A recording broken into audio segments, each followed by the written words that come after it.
A cada uno de ustedes, saludos, feliz sábado. Estamos felices de poder seguir continuando esta gran serie de El Mapa de la Redención. Siempre es un privilegio y un honor el poder compartir. Y bueno, como estamos viviendo en tiempos difíciles, dado a que hemos empezado a entrar en el aspecto profético de, en este caso, algunos puntos del santuario, vamos a estar hablando sobre el refugio profético en el fin del mundo. Um, Verdaderamente hay algo muy interesante que, como ustedes escucharon en la lectura bíblica de Salmos, donde se habla que el Señor nos va a esconder en su tabernáculo y verdaderamente eso tiene que ver directamente con el santuario, no hay duda de ello. Así que vamos a tener unas palabras de oración y rápidamente entraremos al estudio de la palabra. Vamos a orar.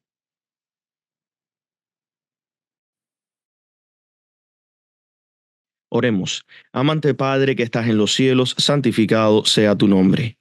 Gracias, Padre, por la bendición que tú nos das de poder estudiar las sagradas escrituras. Pedimos la santa unción de tu Espíritu y que nuestros corazones y nuestras mentes puedan ser llenos de sabiduría que proviene de ti. Te lo pedimos todo en el nombre de Jesús. Amén. Bueno, ahí compartí la pantalla. En el gran mapa de la redención, llegamos al punto de la profecía con respecto a la importancia del santuario para estos últimos días, ¿verdad? Y hay algo interesante. En Salmos 27:5, que es el versículo o el texto bíblico del estudio, dice, porque Él me esconderá en su tabernáculo en el día del mal. Hay un gran día que como cristianos nosotros estamos esperando antes de la segunda venida. Y ese gran día, la Biblia lo describe de muchas maneras, pero una de las descripciones que nosotros podemos encontrar tanto en la Biblia como en el Espíritu de la Profecía es una gran crisis. Y esta gran crisis se le da un nombre o un título, y es el tiempo de la gran angustia, ¿verdad? Dice que en ese día del mal me ocultará en lo reservado de su morada. Sobre una roca me pondrá en lo alto. Si nuestro Señor Jesucristo es la roca, si nuestro Señor Jesucristo eh, es lo principal, ¿verdad? El centro del Evangelio, el fundamento, la base, hace sentido que lo que Salmos nos está hablando o lo que Dios inspiró en el salmista específicamente para este tiempo de prueba tiene que ver con el conocimiento y la relación que nosotros como pueblo debemos de tener con Dios y también con, en este caso, con el Hijo, ¿verdad? Con Cristo. Ok. um, Vamos a hacer una introducción, ¿verdad? Aquí nos encontramos en el camino del refugio. En el camino del refugio, el santuario no fue solo modelo, sino vemos nosotros que fue el mapa celestial del alma redimida. Cada persona que va a llegar al cielo tiene que entender, pasar por el conocimiento, la experiencia de este gran mapa de la redención. Vemos que en el día del mal, y nosotros lo vamos a estar enfatizando como, en este caso, el tiempo de la gran angustia de Jacob, Dios no promete sacarte del conflicto, sino esconderte dentro de su presencia y protegerte o protegernos mientras estamos nosotros experimentando ese tiempo de prueba, ese tiempo en la tierra donde el mundo estará sin intercesor. Cristo cesará su trabajo, su obra como sumo sacerdote, nos encontraremos prácticamente solos en ese sentido, porque nuestros ángeles no nos van a abandonar, como estamos viendo por la palabra de Dios, Dios tampoco no nos va a abandonar, sino que nos va a proteger. La oración de Cristo refleja esto mismo en Juan 17. Cristo dice, no estoy orando para que lo saques del mundo, ¿verdad? Sino para que Dios nos protegiera mientras estamos en este mundo. Y aunque no somos de este mundo, estamos en este mundo con una misión y es proclamar ese evangelio. El Salmo 27:5 es el resumen del santuario. Vemos nosotros cobertura, vemos nosotros comunión y vemos nosotros la victoria. La idea central es que el que camina por el santuario entra en Cristo. Y el que entra en Cristo habita en el refugio eterno, ¿verdad? Y hay una cita de la hermana White, hay varias que vamos a compartir, pero miren esta cita, cómo la sierva del Señor habla con respecto a ciertas cosas en especiales que nosotros vamos a estar experimentando específicamente para este tiempo. Dice, Satanás procurará desanimar a los seguidores de Cristo para que no oren ni estudien las escrituras y proyectara su sombra odiosa en el camino para ocultar a Jesús, para impedir la visión de su amor y las glorias de la herencia celestial. Se deleita en hacer que los hijos de Dios avancen con timidez, temblor y dolor, bajo una constante duda. Y esto es interesante porque para estos últimos tiempos sabemos que la mayoría del mundo va a estar en contra de la ley de Dios, va a estar en contra de lo que Cristo ha dado como mandato, de lo que Cristo ha instituido como pilares de nuestra fe, ¿verdad? Y esto es interesante. De tres maneras, Satanás puede lograr atacarnos y él está feliz. Número uno, puede ser que tengas la verdad, pero estás con timidez. Y puede ser que muchos de nosotros hemos experimentado esto, donde conocemos la verdad y por la presión de grupo, por lo que están diciendo, por lo que algunos dicen o por lo que algunos expresan, sentimos timidez al decir la verdad. Satanás se hace feliz y él completa su misión cuando él logra que nosotros, conociendo la verdad, tengamos timidez al compartirla. Número dos, temblor. Hay muchos que sienten miedo, pavor por tal de decir la verdad. Y no necesariamente la timidez es temor, porque el tímido no tiene miedo en el aspecto de que cree la verdad, conoce la verdad y está de acuerdo en mantenerse de parte de la verdad. Pero el que tiene temblor, aquel que tiene cobardía, ese esconde la verdad. Satanás está feliz, él ha logrado su misión con este. Y está aquel que está bajo dolor.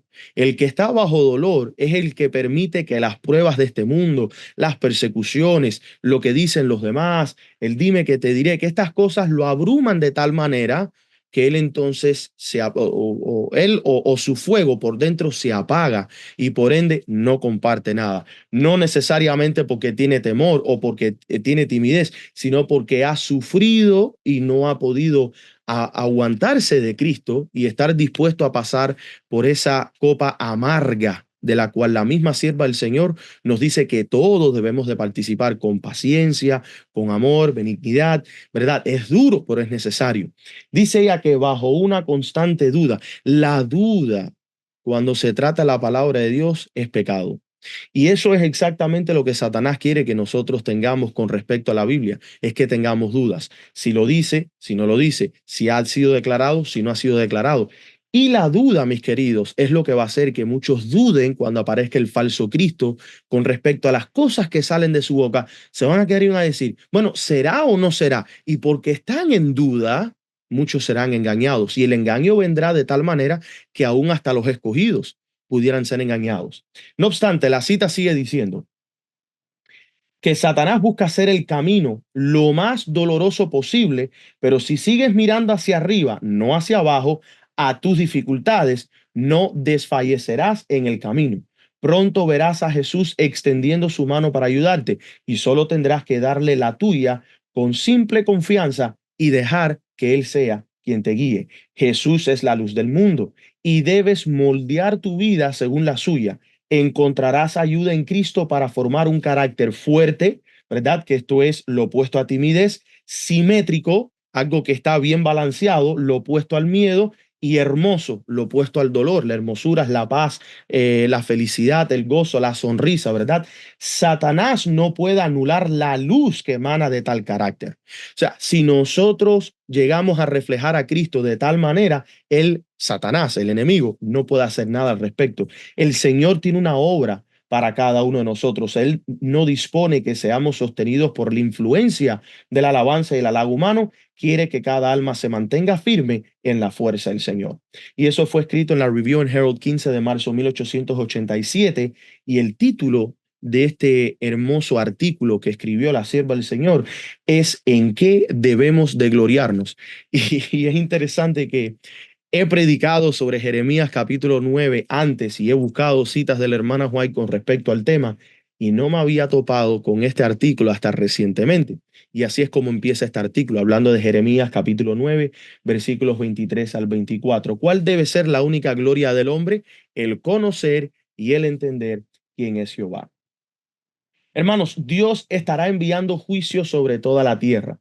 Muchos se asustan y se llenan de terror y creo que cuando me estaba conectando no estaba escuchando muy bien, tenía problemas con el audio, pero creo que surgió el tema con respecto a los juicios de Dios, ¿verdad? Y miren ustedes cómo es que el Señor ya está adelantado a lo que nosotros como hombres tenemos como preguntas o dudas para estos tiempos. Por no entender la justicia de Dios, muchos declaran que no será Dios sino Satanás o el mismo pecado causando estos juicios que van a sobrecaer sobre la tierra. Hermanos queridos, la justicia divina estará en acción para estos últimos días y la razón por la cual sabremos que vamos a estar protegidos, número uno, no es solamente porque Dios nos protege de Satanás, es que la justicia divina no puede caer sobre aquellos que tienen un carácter del cual emana la luz. Por eso es que es tan importante entender de quién provienen estos juicios para estos últimos días. Porque si fuera por Satanás, tanto a nosotros los justos como a los malos y sus agentes, él viene y les pasaría la cuenta, como decimos en Cuba. Pero no, mis queridos, para estos últimos días, los juicios que van a estar cayendo con una exactitud porque proviene directamente de la mano divina. Entonces vemos nosotros que si estudiamos estos temas, los juicios de Dios, en vez de causarnos más temor, nos van a causar más confianza. Y les voy a compartir algo especial. Hay un hombre especial en la historia del adventismo que muchos no conocen. Él hizo una gran obra y aportó mucho al adventismo. Su nombre fue Oscar Tate de Ohio, Estados Unidos. Yo tengo aquí, tengo acá su libro. Déjame ver si me lo pongo frente a la cámara. Ahí está. Se llama Heraldos de la Mañana. Un libro muy especial, muy antiguo. Gracias a Dios tengo un amigo que se dedica a coleccionar estos libros y este fue específicamente el que se imprimió en el 1899 cuando Oscar, cuando el hermano Asa lo escribió.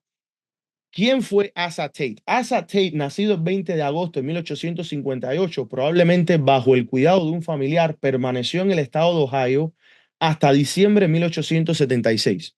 Cuando se unió a la familia de su padre en Onarga, porque su mamá murió, él también tuvo un hermanito que murió a edad temprana, y su padre se mudó al estado de Illinois. Él se mudó con su papá en el 1876 ahí en Onarga, en Illinois, y se estableció él como carpintero a edad temprana, con unos 18 años más o menos. A principios de ese año, James, que es el papá de este hermano Asa Tate, así como Agnes Elliot, que es su madrastra, se habían convertido a la iglesia adventista del séptimo día gracias a la labor evangelizadora de Robert F. Andrews y George W. Colcord.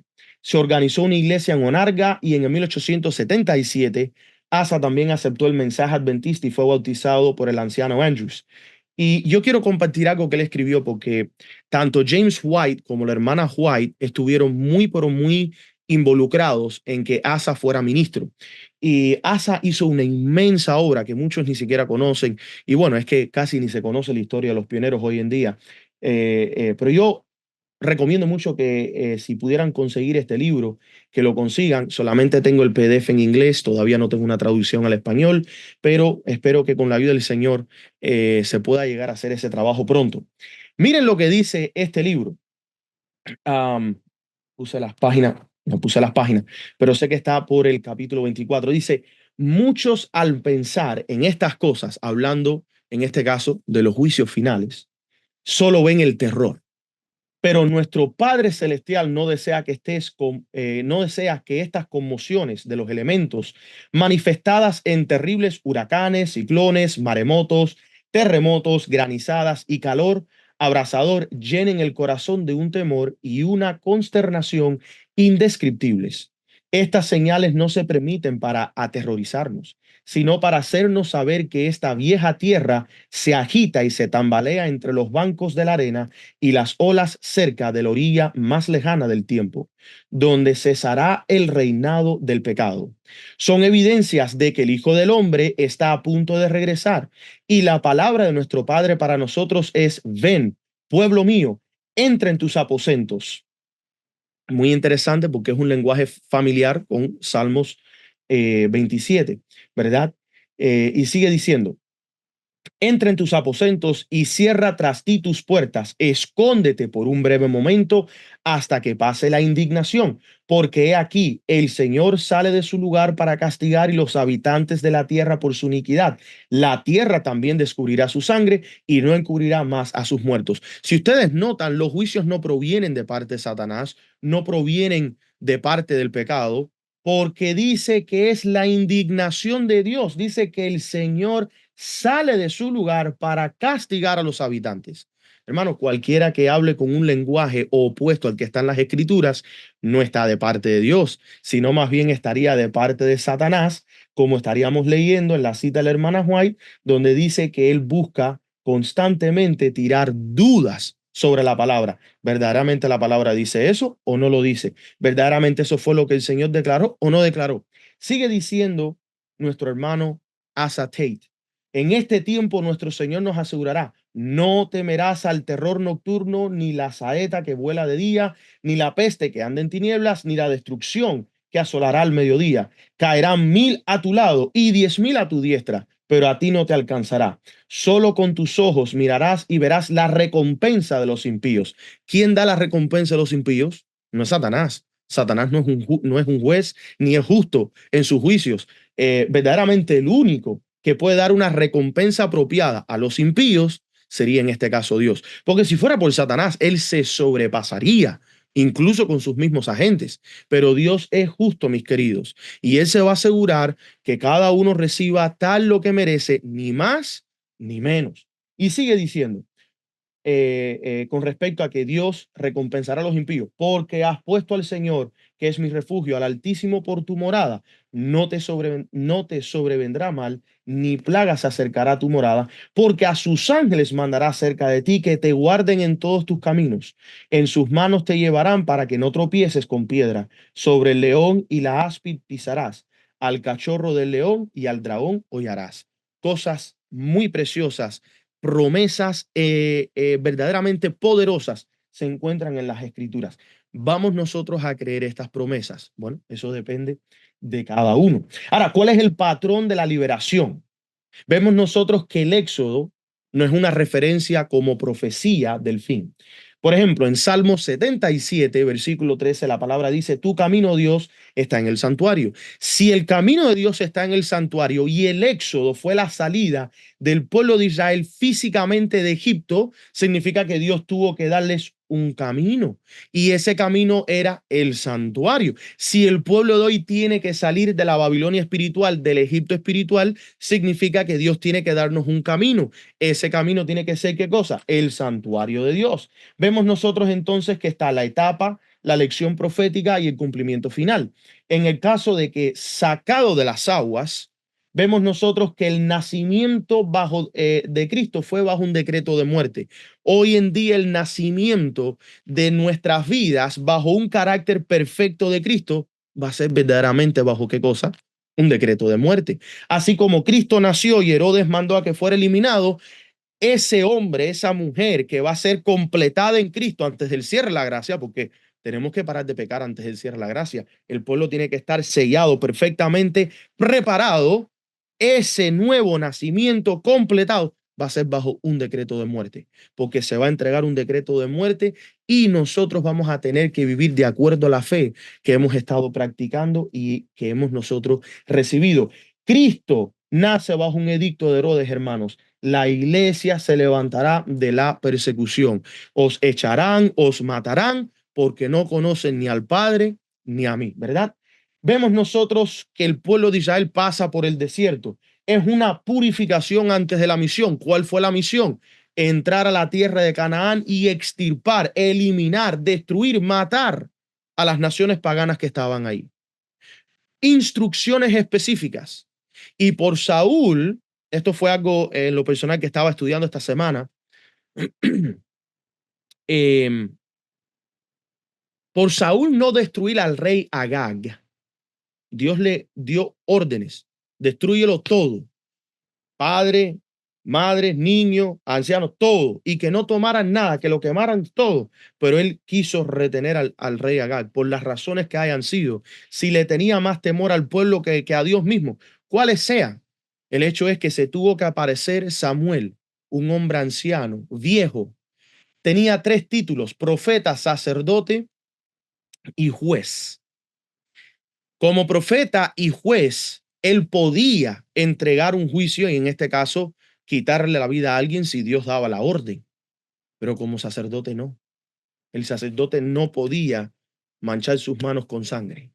Y hay 2 sacerdotes en la Biblia que tuvieron que actuar porque nadie más actuó y Dios perdonó ese pecado y no se los contó. Está el hijo de Aarón cuando se empezó a regar, eso fue en el tiempo del profeta, ay, se me olvidó el nombre del profeta, que quiso dar las maldiciones, no pudo más decir al pueblo y le dijo al rey, mira, envía y aléjalos de la presencia de Dios y entonces ellos serán malditos. Y enviaron a las mujeres sacerdotisas y empezaron ellos a acostarse con esas mujeres y se armó una mortandad en el campamento y tuvo que venir el hijo de Aarón, y se me olvidó el nombre ahora mismo, creo que fue Eleazar, y con una lanza atravesó la mujer, la sacerdotisa principal con uno de los hombres que ella estaba y cesó la mortandad en el campamento. Lo mismo sucede en el tiempo de Samuel. Samuel va al rey Saúl, le declara al rey Saúl, Dios te ha desechado porque tú no has hecho de acuerdo al corazón y la orden de Dios. Claro, ya venían más problemas con Saúl. Saúl ya había cometido ciertos pecados, pero o sea, esto fue lo que colmó la paciencia de Dios. Saúl quedó desechado. Quiere decir que para Saúl la gracia se cerró. Cuando Saúl queda desechado, Dios removió el espíritu, se cerró la gracia para Saúl. Y lo que Saúl no completó, que tenía que ser completado, tuvo que hacerlo Samuel. Gracias, mi hermano Fernán. Sí, fue Finés, hijo de Eleazar. Eleazar era hijo de Aarón y era el profeta Balaam. Excelente, gracias por la corrección. Exactamente. Entonces, vemos nosotros que tuvo que Samuel tomar la espada de Saúl y dice la Biblia que picó en pedazos al rey Agag. Y yo estaba estudiando esta historia, hermanos. Yo estaba estudiando esta historia, analizando, meditando, porque hay veces que uno siente temor. Cuando uno descubre algo, cuando uno ve que hay un error, cuando uno ve que no hay un entendimiento con algo y uno dice, ¿lo hago o no lo hago? ¿Lo digo o no lo digo? ¿Debo de esperar o no espero? Y estudiando esta historia, el Señor me impresionó con un pensamiento. Por Saúl no hacer lo que debía de hacer, tuvo que venir un hombre ya de edad avanzada, el cual no estaba hecho para esa obra y hacer lo que no hizo Saúl. Lo mismo sentí que Dios me estaba diciendo esta semana y me parece que te está diciendo hoy a ti. Lo que Dios a ti te ha dado para hacer, si tú no lo haces, Él va a tener que buscar a alguien más que seguramente no era la persona escogida para esa labor y esa persona va a tener que hacer esa labor por culpa de que tú no has hecho conforme a la voluntad de Dios. Tú no vas a querer estar en esa posición. Tú no vas a querer ser aquel, la culpa por el cual otro tuvo que pararse y hacer la obra que tú no hiciste cuando a ti se te mandó a hacerlo. Entonces, hermanos, vemos nosotros que el pueblo de Israel tuvo que pasar por una purificación antes de la misión, antes de ir a conquistar la Canaán terrenal. La iglesia tiene que ser purificada y será purificada. Será limpiada por la sangre de Cristo, tal como está declarado en Apocalipsis 12. Señales antes del faraón. Vemos nosotros que hubo manifestación del poder divino. Esto es hoy en día el significado, el derramamiento del Espíritu Santo antes del cierre de la gracia. Vemos nosotros cómo es que todo se va cumpliendo poco a poco. El Sinaí, ley y pacto, más la ley añadida. Dios entrega su ley, entrega su pacto, entrega la ley añadida, entrega estas cosas para mantener al pueblo de Dios, por así decir, dentro de los parámetros.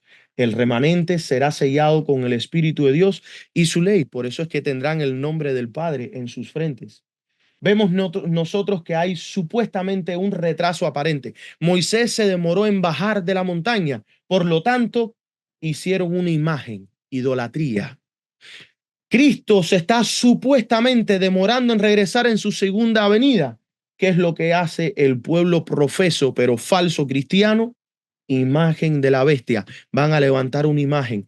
Y este pueblo verdaderamente no se da cuenta que hay una frase clave, hermanos, que nos hace meditar en esto. Y es que así como Moisés subió al monte, Cristo ascendió al santuario celestial. Y mientras el mundo cree que Él tarda, levantará su propia imagen de adoración. Si nosotros no estamos listos y preparados para estar de acuerdo a la verdad, para estar parados en el firme fundamento que Dios nos ha entregado a nosotros, vamos a estar en problemas. El segundo aspecto es que la bestia en el hombre es como una enfermedad interior. El santuario es el remedio porque el problema está adentro, no afuera. Y el santuario no está para corregir lo de afuera, sino lo de adentro. Cristo dice, no es lo que entra lo que contamina, sino lo que sale. Lo que sale de ti es lo que está contaminando. Ejemplos del santuario, perdón, ejemplos del hombre sin santuario. ¿Qué es lo que pasa cuando el hombre no está viviendo de acuerdo a la luz de este gran mapa de la redención? Adán y Eva quisieron ser como Dios, entre comillas, origen del orgullo en la humanidad. Caín, adoración sin obediencia, nos da con la religión sin obediencia. La generación de Noé, corrupción y violencia, vemos nosotros que nos da placer sin límite. Nimrod, Torre de Babel, unión humana sin dirección divina, se hace confusión. Y saben que ustedes, hermanos, que existe una unión humana sin dirección divina y verdaderamente se está haciendo una gran confusión dentro del pueblo profeso de Dios. Porque cuando no hay orden divino, cuando las cosas no están organizadas, cuando las cosas no están como Dios las manda a hacer, cuando están, en este caso, en la historia de Nimrod, estaban en desobediencia, pero en el caso actual de las iglesias están en desobediencia a la palabra, lo mismo se aplica al pueblo que profesa ser el pueblo de Dios. Hay confusión entre nosotros. Por eso es que hay tantas divisiones, por eso es que hay tantas creencias, por eso es que hay tanta doctrina y todo el mundo te usa la Biblia y tú dices, ¿por a quién le hacemos caso? Cuando Faraón se levantó y declaró quién es Jehová, hoy en día tenemos voces que se declaran y dicen quién es este, quién es aquel. Vemos nosotros la resistencia a la voz de Dios. Coré, Datán y Abiram, rebelión contra la autoridad establecida, o sea, la iglesia visible y establecida que aún debe existir hoy, pero casi nadie la quiere o la respeta. Saúl, obediencia parcial, nos conllevó a la desobediencia disfrazada de devoción. La gente, oh, el elegido, oh, el escogido, oh, el ungido, 3 veces ungido, pero fue desechado por Dios. ¿Por qué? Por una obediencia parcial. Fue y destruyó a los amalaquitas, pero no terminó la obra que Dios le había entregado. Nabucodonosor, idolatría imperial, impuso decretos para adoración falsa. El hombre que se adora a sí mismo, se exalta su ley y sus decretos por encima a los de Dios. Balsasar, oh, ¿habrán Balsasares hoy dentro del movimiento del Padre y el Hijo? Profanación de lo sagrado, banquete sobre juicio, reclamando y reclamando, no quieren hablar de ese aspecto del carácter de Dios y creen que las cosas van a estar impunes y que a su tiempo el pecado de una manera suicidamente hará que cada uno se mate o se destruya. No, hermanos, Satanás no está aquí para autoeliminarse. Si fuera por Satanás, viviera por la eternidad. Y el pecado, que es desobediencia a los mandatos de Dios, no es suicida.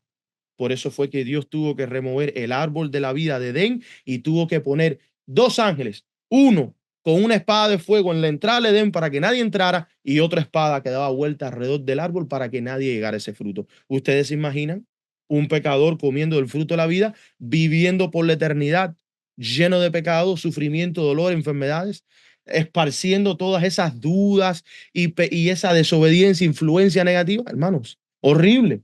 Pero vemos nosotros la pregunta, ¿habrán Belsasares hoy dentro del Padre y el Hijo, del movimiento del Padre y el Hijo? Herodes, Herodes le tuvo miedo al pueblo, poder político mezclado con la religión. Lo mismo va a suceder para este tiempo. Algunos creen, oh, Babilonia es el Estado. No, Babilonia es la iglesia caída por sus corrupciones y sus falsas doctrinas. Y ella irá al Estado, así está puesto en el conflicto de los siglos, y le dirá al Estado, tal como sucedió en el tiempo de Herodes, si no haces lo que nosotros te decimos, te sacamos te sacamos del poder, te quitamos de tu posición. Y el Estado, por cuidar su posición, como lo hizo también Pilato, ¿verdad? Ellos, ¿qué cosa? Van a ceder a lo que los poderes religiosos están haciendo. Pilato no mató a Cristo porque Pilato quería perseguir a Cristo. Pilato mató a Cristo porque la iglesia se lo pidió. O mandó a matar a Cristo porque la iglesia se lo pidió. Los judíos no mataron a Cristo porque el Estado los obligó a ellos a matar a Cristo. No, la iglesia, la sinagoga llevó a Cristo al Estado y obligó al Estado a que a que eliminaran, mataran, se deshacieran de Cristo. Lo mismo va a suceder para nuestro tiempo. Pilato va a querer ser neutral ante la verdad. Los estados, los países hoy en día van a querer ser neutrales frente a la verdad. ¿Cuál es el resultado? Cobardía espiritual.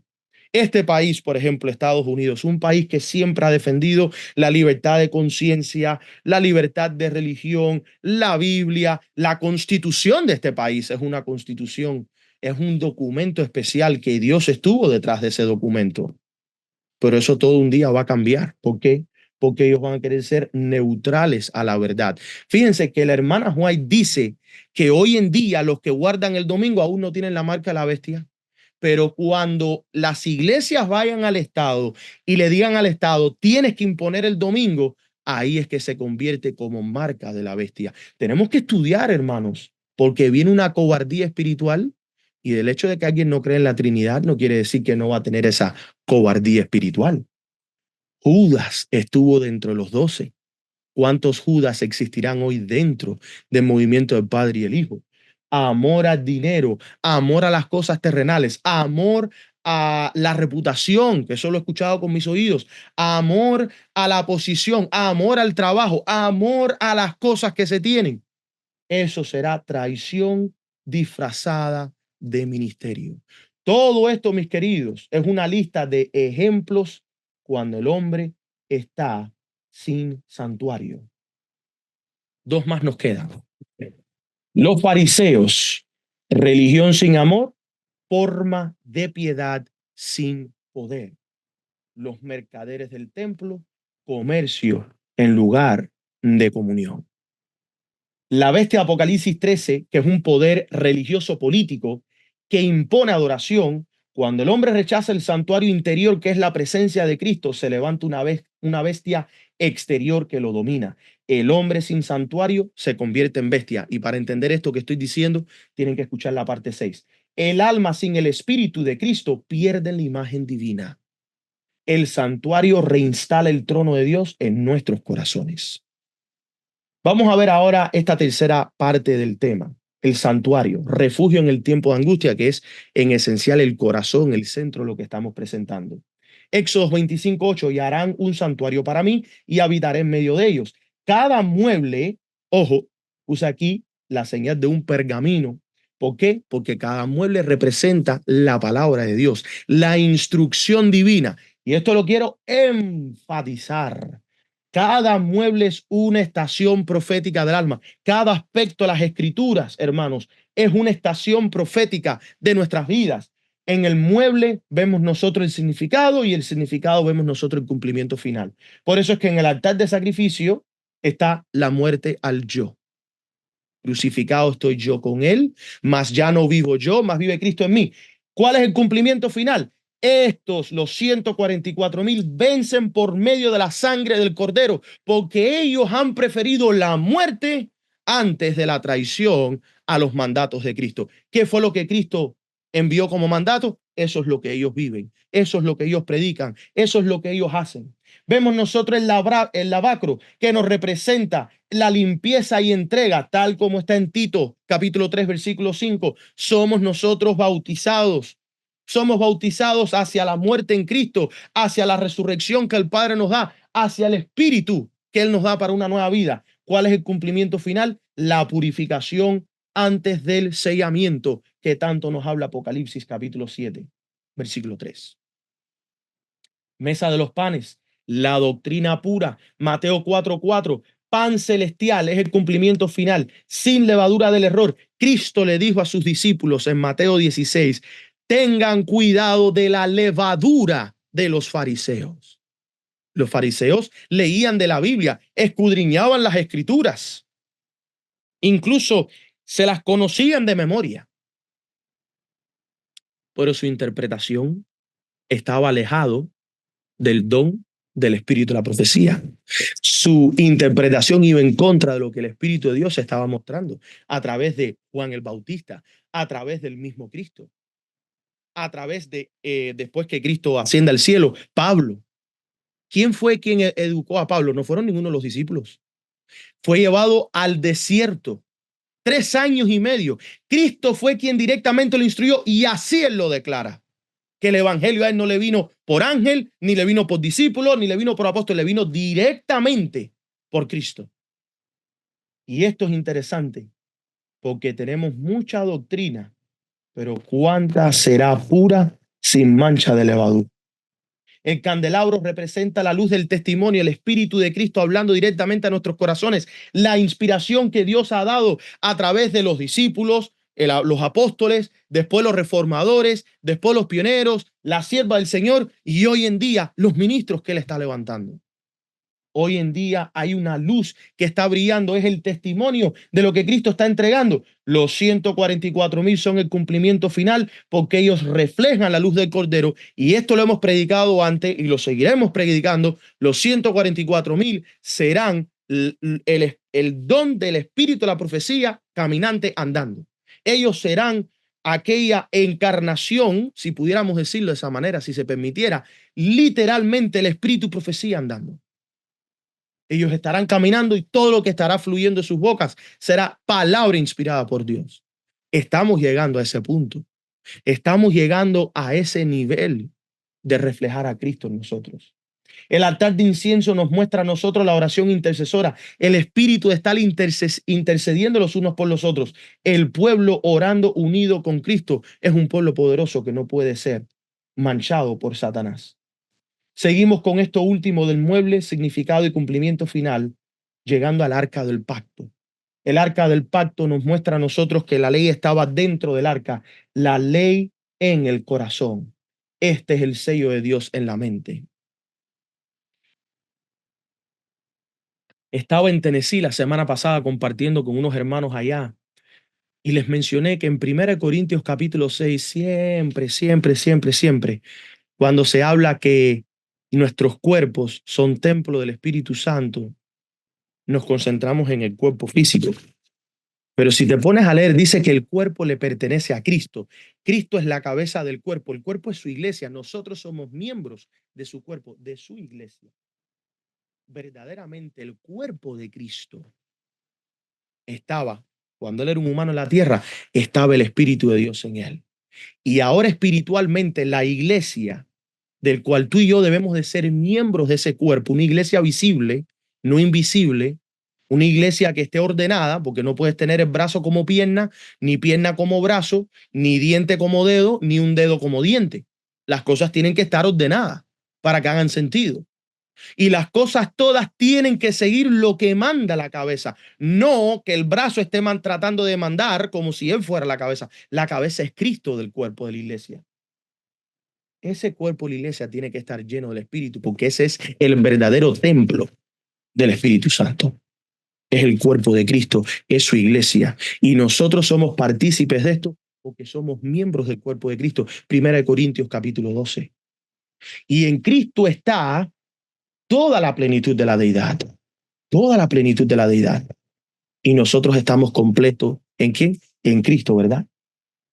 Cada mueble es una muralla espiritual, hermanos. El que camina por el santuario, camina por el Salmo 27:5. El camino interior del santuario nos muestra a nosotros el viaje del alma que se describe en Salmos 27:5. Vamos a ver la parte del versículo, la etapa del santuario y su significado. Me esconderá en su tabernáculo, nos muestra a nosotros el atrio, que es la justificación, la sangre que nos cubre, Cristo es nuestro refugio. La parte del versículo de Salmos 27 donde dice que me ocultará en lo reservado de su morada, nos muestra el lugar santo que es el proceso de la santificación.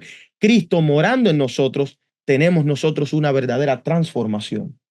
Por último, sobre una roca me pondrá en lo alto, lugar santísimo. Es el momento de la glorificación. Cristo reflejado en su pueblo es una victoria final. Miren ustedes estas citas de la inspiración. Vi que Dios tiene hijos honestos entre los adventistas nominales y las iglesias caídas, y antes de que se derramen las plagas, ministros y feligreses serán llamados a salir de estas iglesias y recibirán con alegría la verdad. Satanás lo sabe, y antes de que se dé el fuerte pregón del tercer ángel, provoca agitación en estas comunidades religiosas para que quienes han rechazado la verdad piensen que Dios está con ellos. Confusión, dudas, todo esto es lo que Satanás va a hacer para evitar que se cumpla lo que ha sido profetizado. En esta otra cita, El conflicto de los siglos, página 464, ella dice, antes de la visitación final de los juicios de Dios sobre la tierra, y ya hemos establecido bastantes puntos de aquí en adelante, no necesitan explicaciones, habrá entre el pueblo del Señor un reavivamiento de la piedad primitiva, como no se ha presenciado en los tiempos apostólicos. El enemigo de las almas desea obstaculizar esta obra y antes de que llegue el momento para tal movimiento, se esforzará por impedirlo, introduciendo una falsificación. En las iglesias que pueden someter a su poder engañoso, hará parecer que se derrama la bendición especial de Dios, se manifestará lo que se considera un gran interés religioso. Hay una excitación emocional, una mezcla de lo verdadero y lo falso, muy propicia para extraviar. Sin embargo, nadie tiene por qué ser engañado. A la luz de la palabra de Dios, no es difícil determinar la naturaleza de estos movimientos. Donde quiera que los hombres descuiden el testimonio de la Biblia, alejándose de esas verdades claras y reveladoras que exigen abnegación y renuncia al mundo, podemos estar seguros de que no se concede la bendición de Dios. Y muchos rápidamente dirán, oh, wow, sí, estos hermanos dominicales. Oh, sí, wow, estos hermanos trinitarios. Hermanos, ni los que guardan el domingo, ni los trinitarios son nuestros peores enemigos, ni van a ser nuestros peores enemigos. Cristo dijo que nuestros peores enemigos saldrían de adentro. El peor enemigo que tuvo Cristo no fue Pilato, no fueron los fariseos, fue el que lo traicionó. Judas, uno de sus 12. Todo esto que estamos leyendo, los testimonios de la hermana White, no son para los que guardan el domingo. Los testimonios de la hermana White no son para aquellos adventistas que no creen ni en la misma Biblia. Los testimonios son para el pueblo remanente, son para ti y para mí, si nos consideramos como pueblo remanente y vivimos de acuerdo a la luz que Dios ha entregado al pueblo remanente. Por eso es que los que estudian esto y no lo entienden, no lo van a aceptar. Pero y el que lo entiende y no lo quiere aceptar, ahí entra la desobediencia, entra el hombre sin santuario, el hombre sin la presencia de Dios. Testimonios para la iglesia, toma 1. Pregunté el significado de la sacudida, de ese zarandeo que había presenciado y se me mostró que sería causado por el testimonio directo que el consejo del testigo fiel a los laodicenses exige. Esto tendrá su efecto en el corazón del receptor y lo llevará a exaltar la norma y difundir la verdad directa. Algunos no darán este testimonio directo, se rebelarán contra él y esto causará una sacudida en el pueblo de Dios. Esto va a causar un zarandeo. Hay ciertas verdades que aún no han sido entendidas, incluso dentro del movimiento del Padre y el Hijo. Tenemos mandamientos directos de parte de Cristo. Salieron de la misma boca de Cristo Jesús. Y ya lo estamos visualizando, que cuando el Señor diga, salid adelante y predicad esto, mira, terremoto, no un 9.0, vamos a ponerle el nombre bíblico, un 12.0. Las 12 tribus de Israel, las 12 tribus de Israel, las 12 puertas, todo eso va a temblar. El movimiento va a temblar. porque todavía tenemos ese espíritu laodicense, que nos creemos que estamos bien cuando no estamos bien. Hay quienes entre nosotros harán confesiones como lo hizo Acán. Oh, disculpa, yo lo entendí ahora. Oh, hermanos, demasiado tarde para salvarse. No podemos guiarnos por una confesión. Dijo Cristo, por sus confesiones vosotros los conoceréis. No, Cristo dijo por sus frutos, porque el fruto se da con tiempo. Ayer estaba hablando con mi padre mientras trabajábamos afuera y le dije, papá, aquí te viene un poco de un pensamiento filosófico, porque hemos estado hablando de citas de la hermana White donde ella dice que se levante la oposición y ella no ve la oposición como nuestro enemigo. Ella lo ve como algo que Dios usa para revelar el carácter de las personas. Yo le dije, ¿sabes qué? Pensando en esa ideología, me viene un pensamiento filosófico, un pensamiento profundo de meditación. Para estos últimos tiempos de la gran crisis, mi amigo es la oposición. Me dice quién es quién. Mi mejor consejero es el tiempo, por su fruto los conoceréis. Y la mejor acción que yo puedo implementar es la paciencia. Por eso la experiencia del pueblo de Dios en Apocalipsis 14 es, he aquí está la paciencia de los santos. No te opongas a la oposición, hermano. Deja que se levante, deja que hablen de ti. Hablé con otra hermana que me había llamado o que había compartido un correo en mi iglesia local. Ay, hermano, sentí que me estaba tirando una indirecta. No, no estaba tirando ninguna indirecta, pero ahora estoy preocupado porque lo viste como una indirecta. ¿Qué te está tratando de decir el Señor? Hay algo en lo que escribí que te hizo que el corazón hiciera y se detuvo y volvió de nuevo a caer en sus latidos. No, hermano, porque el problema es que mire, que estamos viviendo en tiempos difíciles y yo quería defender a tal hermanos que predican esta cierta verdad. Yo estoy hablando de lo que predican esos hermanos, aunque te digo abiertamente que no considero que sea una verdad. No obstante, mi hermana, le dije, no te preocupes si tú crees diferente a mí. Predica lo que tú crees. Habla. Yo nunca te he dicho cállate. Yo nunca he dicho no lo hagas. Hazlo. No, porque vas a pensar que estoy en oposición contigo. Le dije, no, no. Si lo que tú estás diciendo es verdad, el Señor me tiene que despertar a eso si yo no lo he aceptado. Y yo puedo estar en un error. Si tú te estás oponiendo a la verdad, por sus frutos los conoceréis. Llegaré a conocer verdaderamente quién eres tú, quién es fulano, quién es mengano. A mí no me molesta cuando la gente habla a mis espaldas. A mí me conviene cuando la gente habla a mis espaldas. Porque cuando la gente habla a las espaldas del remanente, del pueblo de Dios, cuando el remanente viene a presentar la verdad con el Espíritu de Cristo, no es solamente lo que se está diciendo, sino cómo se dice que produce una doble bendición en los oídos receptores. Muchas veces no entendemos que no es lo que se está diciendo, es cómo se dice. Y sí, nuestros enemigos nos hacen un gran favor cuando se levantan en contra de la verdad, cuando se levantan en contra de lo que dice la palabra, que hablan de nosotros, que nos calumnian. Por eso es que existen las benevolencias. Es una doble bendición. Hermanos, miren ustedes esta otra cita de Testimonios para la Iglesia, tomo 8. El Señor llama a una renovación del testimonio directo dado en años pasados. En su tiempo, la hermana White dice que el testimonio directo trajo zarandeo. El zarandeo empezó desde su tiempo. En nuestros días, con el tema de la Trinidad, ha traído un zarandeo. Pero ¿saben qué? Creo que hay algo especial de esto.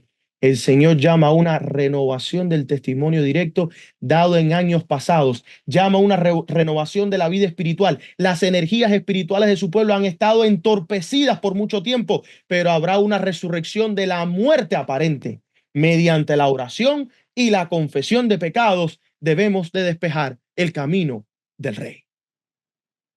En Salmos 27:5 es el mapa completo, el santuario es el resumen de toda la redención en una sola frase: refugio, comunión y victoria. Hay tres escenas finales, hermanos, en la guerra final y de adoración. Vemos que Éxodo 25:22 nos dice, allí me declararé a ti, solo donde está la ley de Dios mora su presencia. Ezequiel 9, el juicio comienza ¿por dónde? Por su santuario. No comienza por Babilonia, no comienza por Egipto, no comienza por Israel, no comienza por Estados Unidos, no comienza ni siquiera por el profeso pueblo adventista nominal. Comienza por ti, o sea, por ti y por mí. En Apocalipsis 11:19 se abre el templo y se ve el arca. El mensaje del santuario se convierte en el mensaje del juicio. El pueblo del sello es el pueblo del santuario. Dios no sella a los que huyen, sino a los que habitan en su presencia. Y para terminar, quiero sacar una pequeña lección dentro de todo esto. Hay textos claves que nos hablan sobre la protección de Dios. Y uno se encuentra en Éxodo 24:18, que es el ejemplo del Antiguo Testamento de cómo era que la nube los cubría de día. En Isaías 4:5-6 dice que habrá sombras para defensa. Una sombra es causada por una nube que cubre, ¿qué cosa? La luz del sol. Salmos 27:5 nos dice que me esconderá en su tabernáculo en el día del mal. Cuando ponemos estas tres cosas juntas, el Señor nos dice: el que habita al abrigo del Altísimo morará bajo la sombra del Omnipotente. El que habita en el santuario del Altísimo morará bajo la presencia del Omnipotente. El que habita en la ley, los estatutos, la palabra de Dios, morará bajo la protección del Omnipotente. La Biblia nos está hablando y nos dice que mientras el mundo cae en tinieblas, una nube de gloria cubrirá a los que habitan en el santuario espiritual de Cristo. Nube en la Biblia normalmente quiere decir ángeles, lo vamos a mostrar. Así que esa nube será literal para este tiempo. Si ustedes van ahí en Salmo 68:4, haced caminos al que cabalga sobre los cielos. En las versiones dice sobre las nubes. Jehová es su nombre. Dios viaja en las nubes. Es un símbolo de su hueste celestial. Luego el mismo Salmo aclara quiénes son sus séquitos. ¿Dónde es que Dios se está moviendo? Dice, los carros de Dios son 20,000 miles de millares. El Señor viene del Sinaí a su santuario. Las nubes sobre las cuales Dios cabalga son sus carros y esos carros son sus ángeles, huestes celestiales. Cristo viene ¿con qué? Con las nubes, acompañado de qué? De ángeles. Dice, he aquí que viene con las nubes y todo ojo lo verá. ¿Qué nubes se refiere? Son las nubes de ángeles que vendrán y serán miles y millones de ángeles y desde lejos parecerá una nube y cubrirán las cosas, pero el que habita en el abrigo del Altísimo no tiene por qué temer, porque no va a morir. Él está siendo cubierto por estas nubes. Enviará sus ángeles con gran voz de trompeta y juntará a sus escogidos. Habla Mateo. Las nubes de la segunda venida no son vapor físico, sino la multitud de ángeles luminosos que acompañan al rey. Y solamente porque sé que hay algunos que dirían, esta interpretación del hermano Yeser está débil. No es mi interpretación. Miren lo que dice la sierva del Señor. Cristo viene con nubes y gran gloria. Y en un mismo contexto, una multitud de ángeles resplandecientes lo acompañará. Vendrá a resucitar a los muertos y a transformar de gloria en gloria a los santos vivos. Vendrá a honrar a quienes lo amaron y guardaron sus mandamientos y tomarlos consigo. No los ha olvidado ni a ellos ni a su promesa. Habrá una reconexión de la cadena familiar. Un poco más y veremos el rey y su hermosura. Un poco más y enjugará toda lágrima de nuestros ojos. El deseado de toda la gente. La nube en el Éxodo era la presencia misma de Dios por medio de los ángeles. Dice que Jehová iba delante de ellos de día en una columna de nube, incluso directamente esa nube sabemos que era Cristo. Era Cristo. Por el texto aclara en este pasaje de Éxodo 14:19, el ángel de Dios que iba delante del campamento de Israel se apartó e iba en pos de ellos y asimismo la columna de nube se apartó delante de ellos. A donde sea que iba el ángel de Jehová, seguía esa nube, esa columna de nube. ¿Quién estaba protegiendo al pueblo de Israel en el desierto? ¿Quién estaba protegiendo al pueblo de Israel cuando fueron ellos a conquistar a la Canaán terrenal? ¿Por qué tú y yo vamos a tener temor para este tiempo? ¿Verdaderamente es o no es el santuario nuestro refugio para estos últimos días? ¿Verdaderamente es o no es el santuario el refugio para el remanente pueblo de Dios para la gran crisis venidera? Hermanos, la nube era la presencia visible del ángel de Jehová, es decir, Cristo mismo acompañado por ángeles que protegían al pueblo. Daniel también vio estas nubes. Daniel 7:13, miraba yo en la visión de la noche, y he aquí que con las nubes del cielo venía uno como hijo de hombre. ¿Qué fue lo que vio el profeta Daniel? Lo mismo que vieron los demás, lo mismo que vio el pueblo de Israel, lo mismo que tú y yo veremos. Este lenguaje profético se repite en Apocalipsis 14:14. La expresión nubes del cielo indica la compañía gloriosa de ángeles en el juicio y en la venida del Hijo del Hombre. Apocalipsis 10:1 dice que el ángel vestido de nube vi descender del cielo a otro ángel fuerte, envuelto ¿en qué? En una nube. Hermanos, las nubes tienen conexiones con qué? Con los ángeles de Dios. Los ángeles de Dios tienen conexión con qué? Con la protección del omnipotente. La protección del omnipotente está donde está su presencia, y su presencia está donde está su ley. ¿Está la ley de Jehová en tu mente y en tu corazón? Pues entonces entenderás lo que Dios quiere que tú tengas como seguridad. Aquí la nube no es tormenta, sino gloria y acompañamiento divino. El ángel viene cubierto de presencia celestial, símbolo de autoridad divina. El santuario es el refugio interior del justo. Babilonia caerá afuera, por el que mora dentro del tabernáculo, ese será preservado. Hermanos, ese es el mapa del cielo. Ese es el mapa de la redención. El camino del santuario no termina en el arca, sino en el rostro del Cordero. El que entra por ese camino no solo encuentra protección, sino transformación. El santuario no es un símbolo plenamente, es una experiencia. Y eso es lo que tiene que predicar el pueblo de Dios. El santuario no es una doctrina, es nuestra vida. El santuario no es solamente una explicación de las Sagradas Escrituras. El santuario es nuestro mapa de la redención. Y nosotros abrazamos esto porque creemos fielmente en nuestro Dios Padre y su Hijo Jesucristo. El que entra por ese camino del santuario no solo encuentra protección, sino que encuentra transformación también. Y nosotros vemos que el altar te limpia, vemos que el incienso te eleva, vemos que la ley transforma y la gloria es la que te sella. El que habita en el tabernáculo no teme el día del mal, porque el rostro del Cordero es refugio eterno. El secreto, hermanos, no es huir del mundo. Escucho a cristianos, huye de las cosas del mundo. Sí, huye de las cosas del mundo tu corazón y tu mente, pero físicamente no. Estamos nosotros llamados a predicar el evangelio habitando en el santuario. Huye de las pasiones humanas, tiene que ver con qué, con tu mente y tu corazón, pero no tu vida física. Cristo no oró, sácalos del mundo. Él dijo, protégelos en el mundo. Cristo no oró, oblígalos a que te sirvan. Cristo oró, que se hagan uno, como tú y yo somos uno. Voluntad ejercitada, hermanos. No es correr de la bestia, sino es esconderse en Cristo. No es simplemente de que, oh, ya viene la ley dominical, me voy a esconder en una montaña, no voy a decir más nada. Hermanos, prediquemos hasta que ya sepamos de que las gracias se ha cerrado. Prediquemos hasta que se nos permita. Cristo nos dio una señal.